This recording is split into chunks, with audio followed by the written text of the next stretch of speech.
오늘 우리가 보고 있는 말씀은 마태복음 14장 말씀입니다. 오늘 본문에는 무리를 걸으신 예수님에 대한 이야기가 나오죠. 오늘 사건의 배경은 오병이어 사건을 행하신 후에 수많은 사람들이 예수를 따르려고 몰려듭니다. 예수께서는 그걸 피해서 먼저 제자들을 배에 태워 건너편으로 가게 하시고, 예수님은 기도하러 따로 산에 올라가셨을 때 그 사이에 갈릴리 바다에 큰 풍랑이 일게 된 거죠. 그래서 배가 엎치락 뒤치락 거의 죽게 된 지경에 이르렀습니다. 그때 예수님께서 제자들에게 찾아오시는데 어떤 방법으로 찾아오시느냐 하면 물 위를 걸어서 제자들에게 다가가시는 거예요. 처음에 제자들은 굉장히 깜깜한 밤이었기 때문에 예수인 줄 모르고 더 놀래가지고 이거 유령 아니냐, 우리 도망가야 되는 거 아니냐, 기겁하고 난리가 난 것입니다. 여러분, 왜 예수님께서는 제자들에게 나타나셨을 때 이렇게 물 위를 걸어서 나타나셨을까요? 물론 자연 만물을 다스리시는 그 하나님의 아들의 모습을 보여주시는 것도 있겠지만 사실 여기에는 그 이상의 더 중요한 의미가 담겨 있는 것입니다.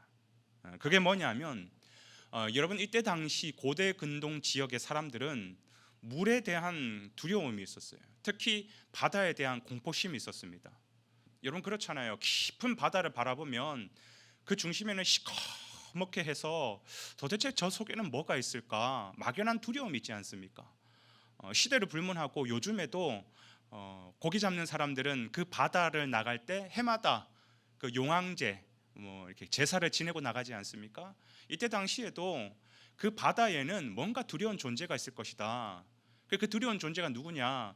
티아맛이라고 하는 어떤 무서운 신이 살고 있을 거라고 생각을 하는 것입니다. 그 티아맛이 화를 내면 풍랑을 일으켜서 사람들을 죽이기도 하고 살리기도 하고, 또 물고기를 많이 잡을 수 있도록 복을 주기도 하고 하나도 못 잡기도 하고, 그 물을 주관하는 신으로서 티아맛을 굉장히 두려워했던 것이죠.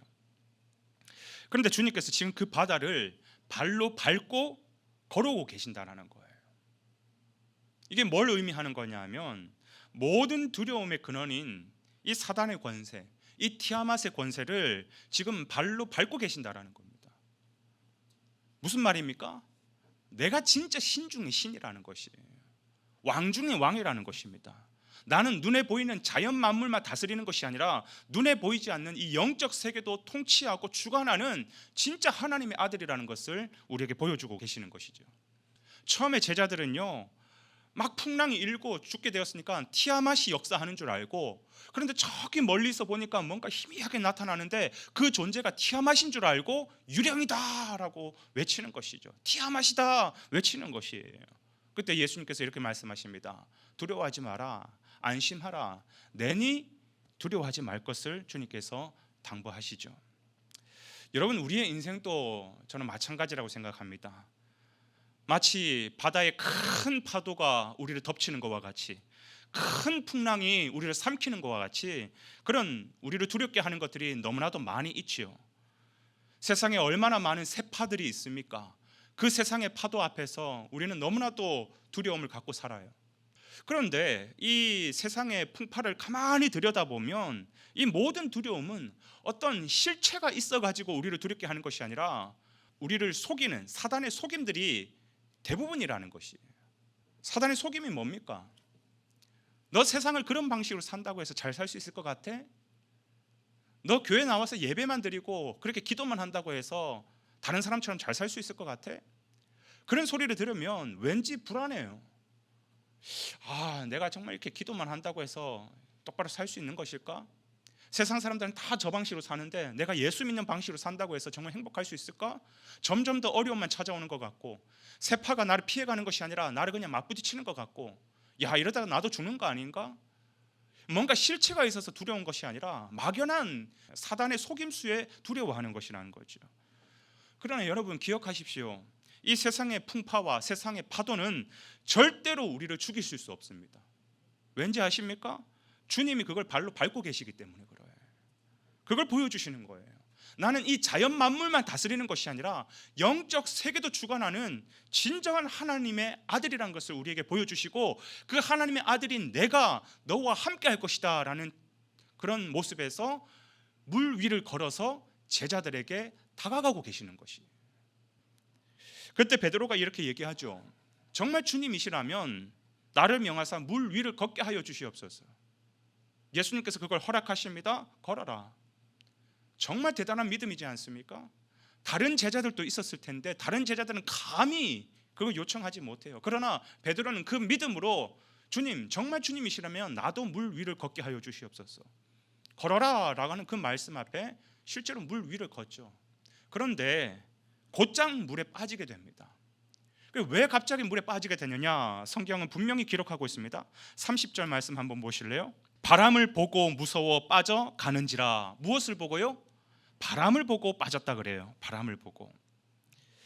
예수를 바라보고 걸을 때는 나도 이 파도를 이기면서 당당하게 힘있게 물 위를 걸어갈 수 있었는데, 자기를 덮칠 것 같은 이 풍랑을 바라보면서, 파도를 바라보면서, 그러면서 결국은 빠지게 된 것이에요. 그래서 주님께서 이렇게 말씀하시죠. 믿음이 작은 자여 왜 의심하였느냐.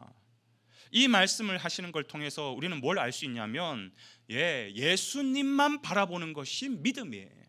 예수님을 바라보지 못하고 나를 덮칠 것 같은 세상의 풍파를 바라보는 것, 세상의 풍파를 의지하는 것, 그거는 믿음이 아니라 의심이라고 주님께서 말씀하시는 것입니다.